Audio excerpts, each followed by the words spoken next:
because a lot of them, I want to know what you think real quick. Do Okay. you mind if I ask you a question? No, it's okay. Switch the interview around. This kneeling for the anthem. Everybody's talking about it. The athletes, the football players, how they can't wait to kneel for the national anthem before football games in the fall. And I'm wondering, what do you think about that? Well, as you probably know, but not everybody else, I kneeled my freshman year, and it was probably one of the scariest moments that I've been a part of. And I don't want to discredit anybody now that's deciding to do it, but it's kind of like, where were you back then, you know, when we first started seeing this happening? And I mean, I'm very happy that people are finally, you know, understanding what Colin Kaepernick was saying at the very beginning, and it wasn't about the flag or our troops or anything like that. It was strictly about police brutality, and then his story got flipped around. But I think right now in Arkansas, I would say it's very difficult because we did not receive a lot of, I won't say we didn't receive a lot of positive feedback, but the negative definitely seemed to outshine the positive. And like, our governor said he was going to take $3 million from the school because that was our budget. And so it was just like a very shocking moment, and especially as a freshman. And I was like, I'm just trying to play basketball and do the right thing and be a good person. So I'm proud of people that want to kneel now. And, you know, we have allies that are, you know, kneeling as well. So if you want to do that and that's your way of, you know, taking a stand and showing, you know, you support this thing, I'm all for it. But I would definitely say that you need to be educated on what it actually means to do that, and know that there will probably be negative, you know, feedback from it, and you should be prepared for it. So. Can I come at this a little bit differently? Yeah. In 2016, when all those players knelt, what was accomplished? Well, honestly, not too much, because after that, our team just got so much heat, and we tried to continue making something out of it. And I made this whole project. Like, I'll probably talk about this on another, you know, video, but made a whole project called Project Unify, and I tried to, you know, come up with steps of how we would combine the community and athletics with the police, and, you know, just come to like really build a really strong community where people understood where another person was coming from, because it is, you know, a predominantly white area, and most of the Black people you see on campus are athletes.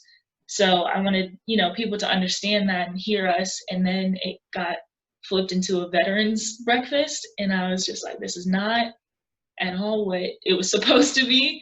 So right. But here's the thing, Jalen. I don't have a problem if people kneel. I don't care if you stand or kneel. I don't care if you stand on your head during the national anthem. It is a personal choice.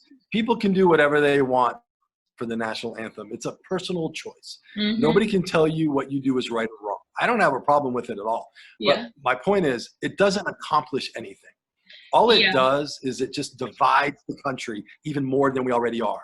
Because now you're giving people an opportunity to talk about kneeling, and that takes the conversation away from racism and police brutality, right? I mean, I don't think anybody really cares who kneels and who doesn't kneel. It's such an uninteresting and unimportant topic, right? And so the problem with kneeling is you give everybody, including the news media, a chance to hijack the conversation and take it away from racism and police brutality. And now it's all about kneeling in the country, which it's not about. It never was about. And I don't know why anybody cares about who kneels and doesn't kneel. It's a personal choice. Yeah. So we learned this in 2016, right? Colin Kaepernick did it. It backfired on him. Nothing was accomplished by kneeling. And so everything that you said you wanted to do in the community, let's do it. I'll even help you, Jalen. Let's do it. But we don't have to kneel. We don't have to kneel for the national anthem to do that. Yeah. Well, I mean, that's why I started this in the first place. You know, I wanted to highlight. And again, I'm not against. Sorry, what did you say? You cut out there for a second. So did you. I didn't know what you said. Oh, no, I said that everything that you wanted to accomplish, we can do. I can help you. But kneeling for the anthem, it just divides people. And we're trying to bring people together.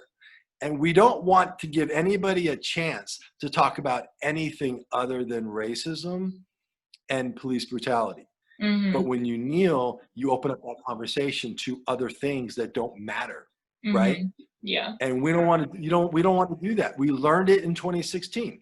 We spent an entire football season talking about, well, he's disrespectful for kneeling and he didn't kneel and oh my God, and who cares, right? And now we're going to do it all over again now coming up this football season, and it's going to be such a waste of time and such a waste of energy, and it's going to accomplish nothing. And so I just hope that football players understand that you're not backing down if you don't kneel. You're just saying, look, it didn't work. It's going to divide people. Let's do other things. Let's take action like Maya Moore did. That's how we're going to change the world, not by taking a knee for the national anthem. It just doesn't matter anymore. Yeah. I definitely see what you're saying. You know, action speaks a lot louder than a kneel. Because what does the kneel really accomplish? What are you really saying? Well, I mean, to me, I think, you know, protesting is always supposed to be uncomfortable and it's supposed to catch your eye. And I think that was what it was supposed to do at the beginning when Kaepernick did it. It was supposed to be like, listen, I'm doing this because of, you know, I believe in this thing and this is a point in time that's going to catch people's attention, you know. And I think that if he didn't, I don't know if, you know, we would be talking about police brutality as much as we are now. So I see that was kind of his action at the beginning that led to all of this, but I agree with you. It got hijacked in the media and it didn't really accomplish too much other than a lot of bickering back and forth. So right. But now it's out there. Now everybody knows about police brutality. Everybody knows about systemic racism in our country. We all know about it. We don't need to take a knee to bring attention to it. We all know about it. Now it's time for everybody to do something, right? And especially athletes who have that amazing platform. Do something bigger. Like the other day, Baker Mayfield announced that he's going to take a knee for the anthem. And I'm just thinking to myself, how worthless is that, right? I'm thinking to myself, Baker, do something that matters, right? Do something in your community that really is going to make a difference. Yeah, you know, like your allyship should be more than just a knee. Right. Now, maybe he's doing more and that's great. But to just say, I'm taking a knee and I've done my part and I'm out of here, that doesn't accomplish anything. You know, we have to do more and we all have to do more. And if you need help from me, Jalen, on anything you want to do in our community here before you graduate and leave, let me know. I'll be happy to help you in any way I can, okay? I appreciate that. And I appreciate you being on today, you know, taking your time out of a Friday, and it's 4th of July weekend, so. It's okay. It's my pleasure, Jalen. Thank you. All right, well, we will say goodbye, and I will see everybody on the next episode.